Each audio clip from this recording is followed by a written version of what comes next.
Hey y'all, it's late, it's like 9:30 at night, but I decided I wanted to film a video, and so here I am with bad lighting and in the shirt that I wear to bed. But that's okay. Uh, so I have for you today a book haul. These are not all of the books I've acquired recently, but it's some of them. Um, I've been ordering a fair few books online, and then also I stopped at a small used bookstore last weekend when I went to see my parents, and so I have a few books from there. And so I thought I would just show some of these to you because, like I said, I feel like doing a video. And so, yeah, this is just going to be a book haul of random books. There's no real theme or anything like that to it. A lot of these are actually nonfiction. I didn't intend it that way, it just happened. So anyway, I'm going to start with the books that I got last weekend at the used bookstore that I stopped at. And the first one is a novel. It is The Taverners Place by Johanna Trollope. Johanna Trollope is actually a relative of Anthony Trollope, who was a writer during the Victorian times. And so when I saw this, I wanted to pick it up just to see what a relative of Trollope was like as a writer. And so, let's see. This is about four generations, or no, wait, sorry. Um, for generations, Buscombe has been the Wiltshire manor house of the Taverner family, a rich foundation for all that the 19th century finds most characteristically English. The family has given its sons to war, and even laterally to commerce, but at the center is land, the timeless way of life of the rural squirearchy. It is a world that surely will continue forever. So it sounds like it's about the Taverner family and this Wiltshire manor house. So, yeah, it'll be interesting to read this and see what this is like, and if there's any sort of, what do I want to say, any sort of hearkening to Anthony Trollope in this. This was published in, let's see, 1986. Looks like, yeah, 1986. So, yeah. Let me see what it says about Johanna Trollope. Was a descendant of Anthony Trollope, lives in Gloucestershire, England, with her husband, the playwright Ian Curtis, two daughters and two stepsons. So, yeah, she's a descendant of Anthony Trollope. I don't know how far along in the descendant line she is, but anyway, thought this was an interesting find. And then the other two books that I got there are nonfiction books. The first one is Evolution's Captain. What is the subtitle of this? Evolution's Captain, The Dark Fate of the Man Who Sailed Charles Darwin Around the World by Peter Nichols. And so this sounded fascinating as well. It's about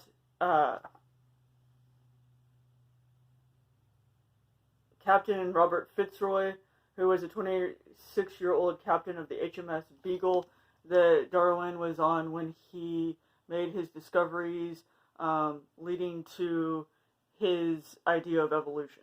So this should be an interesting read. I'm always up for anything science related and anything about evolution and all of that. So I got this one. And then the last book I got at that little used bookstore was this thing, Nicholas and Alexandra, an intimate account of the last of the Romanovs and the fall of Imperial Russia by Robert K. Massey. A lot of people who have read any nonfiction have probably heard of Robert K. Massey. He wrote quite a few different books. He wrote one about Cleopatra, and I'm trying to think who else. Does it say anywhere on here what else he's written? It doesn't give a list. But anyway, he has written a fair number of books on various historical figures, and so this should be really good and really thorough.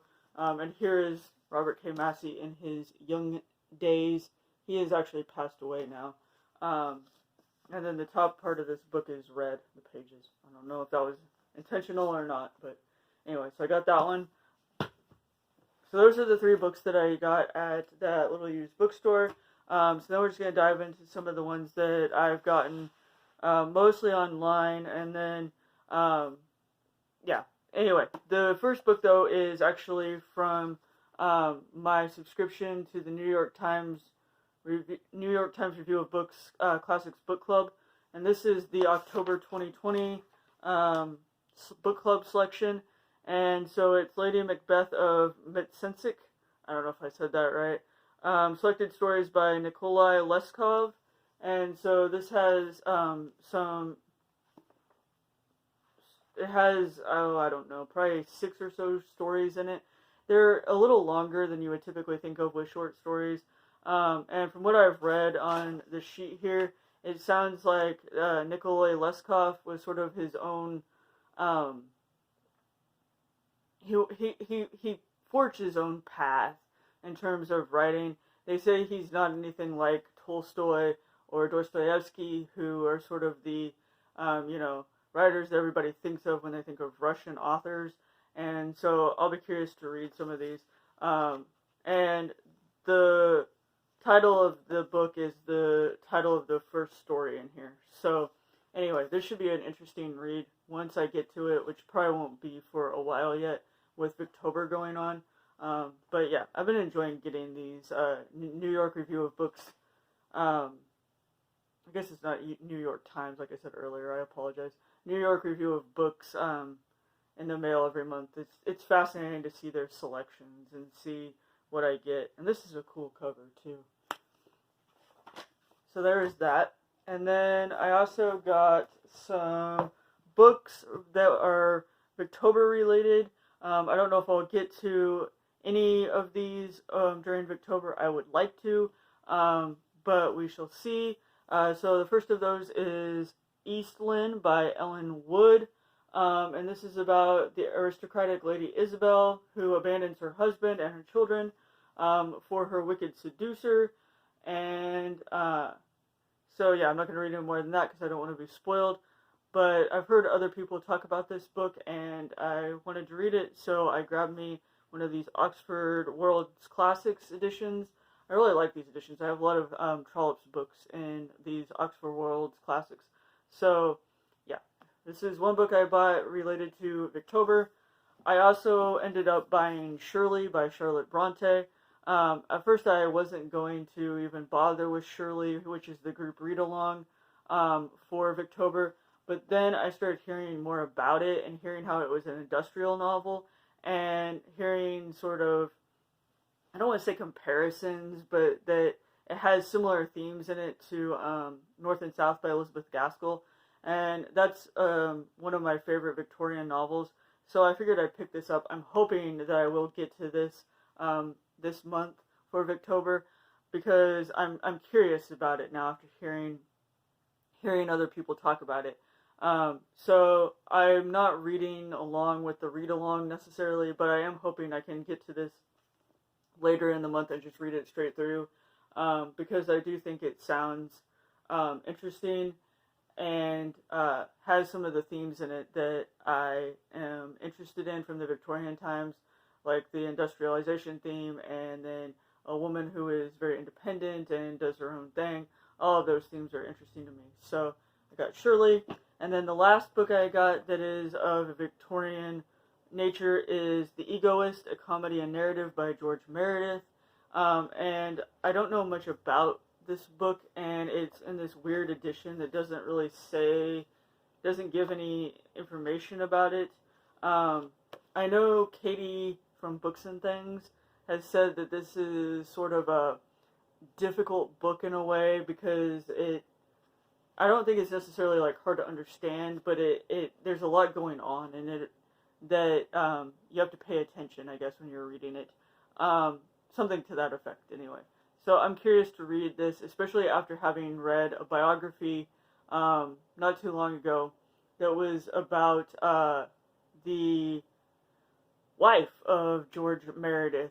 And it was written in a very unconventional way. It was actually one of my New York Review of Books Classics Book Club selections. And so it'll be interesting to read this book, which was written by George Meredith, and see what his writing style was like and everything. I haven't ever read anything by him. So it'll be interesting to read this after having read that biography of his wife and knowing what he was sort of like as a person. He really wasn't that nice of a person from what I gathered from that biography. So we'll see what this is like. I would like to get to this too, but I don't know because I still have like Lorna Doone that I want to read as well. So we shall see. This is fairly short, but like there's big pages and quite a bit of text. So I don't know if I'll get to this or not, although I would like to. I can be ambitious, right? Let's see. And then I have a couple books that I just got the other day. One of these I'm hoping to read for Nonfiction November. I might even start it sooner than that because I'm really curious. I heard about this on Lucas's channel, Bits of Lit, and it's Christendom Destroyed, Europe 1517 to 1648 by Mark Greengrass. And this is about Europe during the Revolution, or not the Revolution, during the Reformation. Oh boy. Okay, so this is about Europe during the Reformation. And Martin Luther and his challenge to the Catholic Church and how that sort of shook up Europe and everything that happened during these times. And I've read quite a few books both about Martin Luther and about the Reformation, but I'm curious to read this one to see if there's anything new in it that I can get out of it. So yeah, I'll be interested to read this. It's kind of been calling to me, and I'm trying not to pick it up because I have my Victober reads, but yeah, I'll be curious to get to this, hopefully in November, if not before. And then I also got, in that same order, The Decameron by Giovanni Boccaccio. I started reading this from my library, and I never was able to finish it before it was due again, so I decided to just buy me a copy of it so I can read it at my own leisure and not be hemmed in by due dates. So hopefully I will get to this at some point. It seems especially an apt read right now because it is set during the Black Death in 1348. And so given our whole plague with the coronavirus, this seems like an apt read. Maybe I'll read it in like December when I have a lot of time off for holiday break from the university. I don't know, because I also have several other books I want to read in that time frame, like Barack Obama's new autobiography is coming out in November, and so that's kind of like high up on my list to read over break, because I guess it's a beast of a book, and I'm really excited about it. So I don't know, but I do want to get to this fairly soon, maybe not in 2020, but relatively soon. And then, thanks to Amy from the Dusty Bookshelf, I've started reading more books about books and book collecting and rare books. And so I have several books that I've gotten because of that whole little rabbit hole I'm kind of falling down. One of those is Thieves of Book Row, New York's most notorious rare book ring, and the Man Who Stopped It by Travis McDade. This tells the gripping tale of the worst book theft ring in American history and the intrepid detective who brought it down. So this should be fun to read. So I picked that up. It has some pictures in it too, but I can't find them now. And then one that I'm really excited to read, and it may be for Nonfiction November, is Inky Fingers, The Making of Books in Early Modern Europe by Anthony Grafton. This just sounds fascinating. It says, from Francis Bacon to Barack Obama, thinkers and political leaders have denounced humanists as obsessively bookish and allergic to labor. In this celebration of bookmaking in all its messy and intricate detail, renowned historian Anthony Grafton invites us to see the scholars of early modern Europe as diligent workers, meticulously eliminating the physical and mental labors that fostered the golden age of the book. The compiling of notebooks, copying, and correction of texts and proofs, preparation of copy, he shows us how the exertions of scholars shaped influential books, treaties, and forgeries. So I think this should be really fascinating to read. And this is another one of those, along with Christendom Destroyed, that I'm hoping to read in November, because this is also another one that's been calling to me.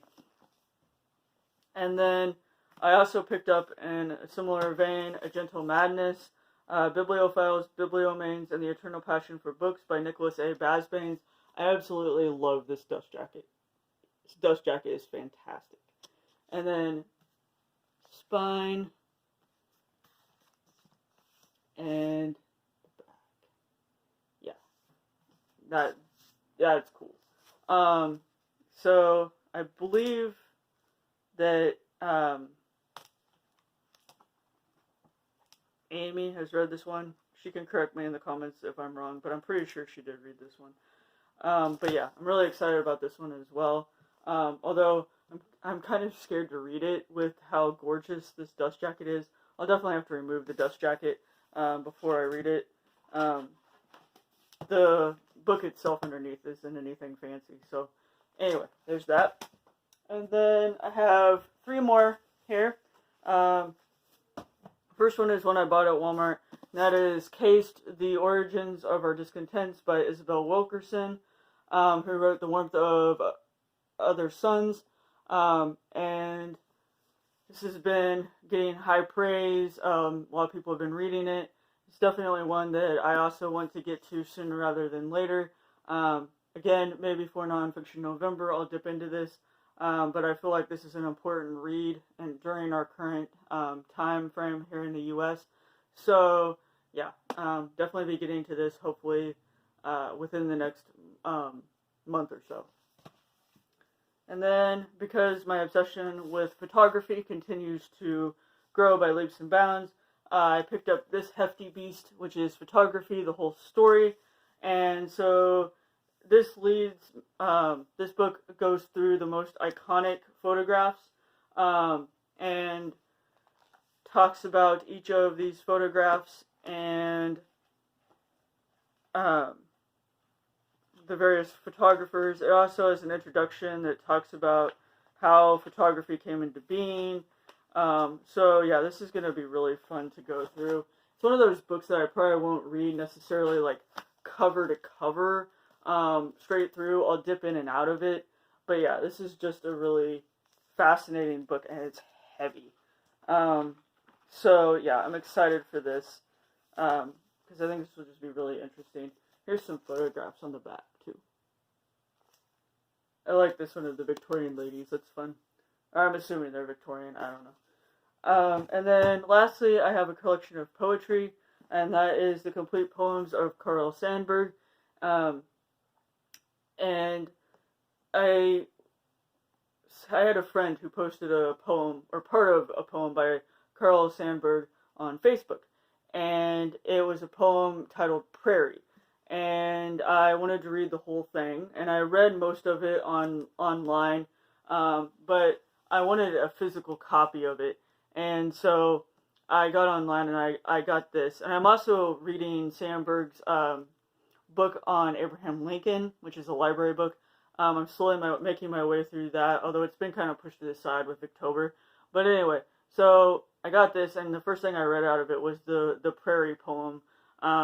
Living in the Midwest and living in the tallgrass prairie area of Kansas, I was interested in this poem because I can relate to it.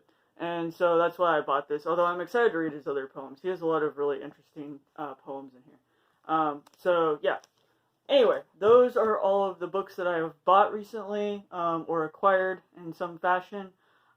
Pretty excited about all of them. As you can see, other than a few of them, there are a lot of nonfiction here, which I'm really excited about. Let me know if you've read any of these in the comments down below, or if there's any of these you would like to read. And I will be back fairly soon, hopefully with another Victober update. Until then, talk to you later, BookTube.